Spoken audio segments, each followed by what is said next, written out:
Again, Erev Shabbos. We are here ready to turn Friday into Erev Shabbos. It's not Friday.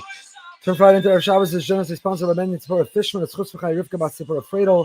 In memory of Rabbi Lord Jonathan Sachs, Rabbi Yaakov Tzvi Ben David Aryeh. Thank you so much for your generosity. And here we go. Here comes that siren. It is time to accept the Holy Shabbos.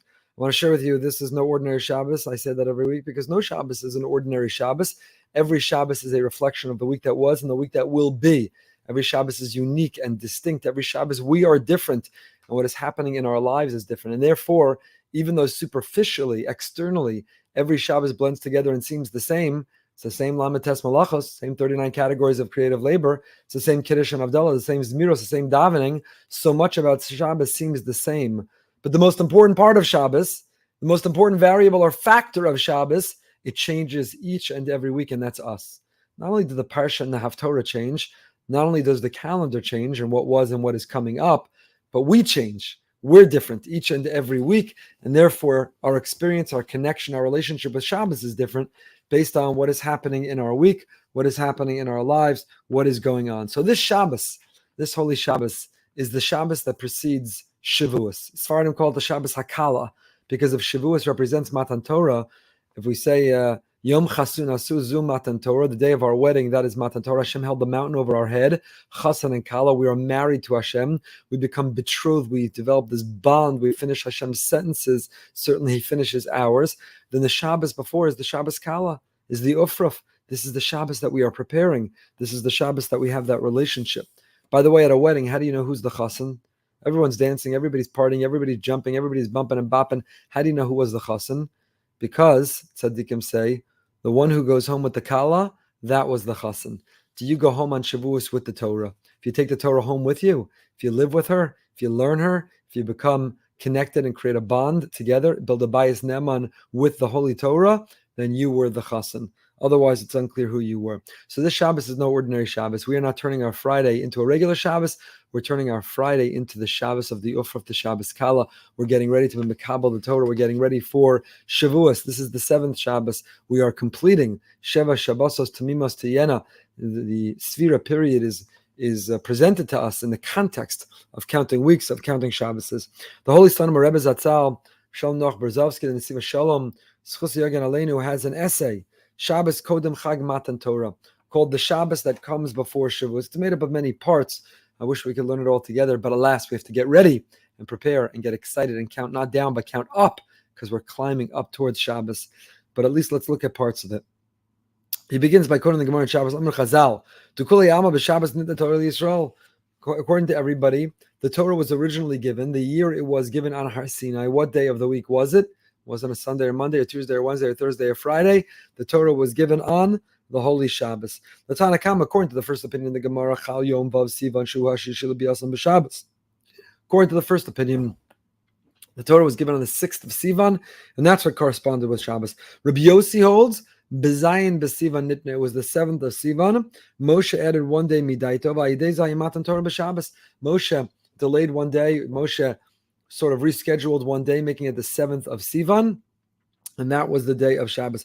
But everybody agrees that when was the Torah given on Shabbos? Clearly there's a deep connection between Shabbos, the power of Shabbos, the potency of Shabbos, the experience of Shabbos, the transformation of Shabbos, and receiving the Torah. What do the two things have to do with one another? How are they connected? So Shalom Rebbe develops the idea. We know what precedes the giving of the Torah. Torah tells us, "Vatem tiyuli mamleches kohanim v'goy kadosh." You have to become a Yid. You have to become a Jew. You have to understand your mission and your purpose. You have to join the priestly people. You have to be part of the mamleches kohanim. You have to be a goy kadosh. You have to strive to live not only for happiness but for holiness. To be a member of the goy kadosh. So, what enabled or transformed?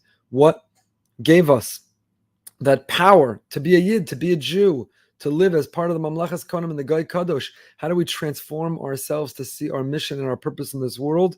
It was by living through a Shabbos, because Shabbos has those components. Shabbos is contact with Kedusha. Shabbos is contact with the divine. It is connecting with our source. It is restoring our sense of purpose and our sense of mission, of why we are here. It is a testament to the creation of the world, a testament to the freedom from Mitzrayim, not only a freedom from tyranny and oppression, but a freedom to receive the Torah and to live our mission of being a Mamlachas Kohanim and a Goy Kodesh. But then he says further, the tour in Orach Chaim, Simon Reish Tzadi quotes B'Shem HaMedrash, Amra Torah Lefnei HaKadosh Baruch Hu, the Torah comes to Hashem and protests and says, Keshiyichnesu Yisrael Haaretz, when the Jewish people will enter the land, Zeratz Lekarmo, this one will run to the vineyard, V'Zeratz L'Sadeo, the other one's going to run to the field. Torah Matehei Allah, what's going to be with Torah? This one's going to be in the stock market. This one's going to open a medical practice. This one's become a lawyer, a doctor, an accountant. What's going to be with Torah? Who's going to learn it? Don't worry. I have a partner. B'Shabbos Shemo. Sunday is Monday, and Tuesday is Wednesday, and Thursday is Friday. Shabbos and the Jewish people have one another. Torah has Shabbos. Torah has Shabbos. Isa Shabbos Ya'asa Kula Torah. Shabbos is all about Torah. Mashmi Kol Zeh Torah v'Shabbos Richin Ahadadi. Shabbos and Torah need one another. Shabbos is not a time to let down our guard, to stop learning. Shabbos is a time that Torah informs, inspires, that we learn, that we absorb more than any other. Set aside time as you prepare to turn Friday into Erev Shabbos. As we spend this Erev Shabbos getting ready for Shabbos, what Torah are we going to learn? What Sefer have we set aside? What printout are we going to read? What Dvar Torah are we going to relay or recite at our table? What Shir are we going to attend? What Chabura are we going to listen to? How will Torah be what nourishes us? Not only should we care about what are we going to drink in the charcuterie board and what we're going to eat and how many kugel, how many herrings, how many side dishes, how many dips. All those are lovely and delicious and I enjoy them as much as the next. We're nourishing our body, but what will we do to nourish our soul? What Torah will nourish our soul? What shtickle Torah are we going to say over? Are we telling the people that we've invited, prepare a Dvar Torah? Don't bring me flowers or chocolates or a gift. Bring me a Dvar Torah. What Dvar Torah are you going to give me? Which Rasha will we listen to? What Shir will we attend? Torah and Shabbos, they go hand in hand. They are partners. They go together. And that's why we needed to have a Shabbos before we could receive the Torah. Before we could receive the Torah. That's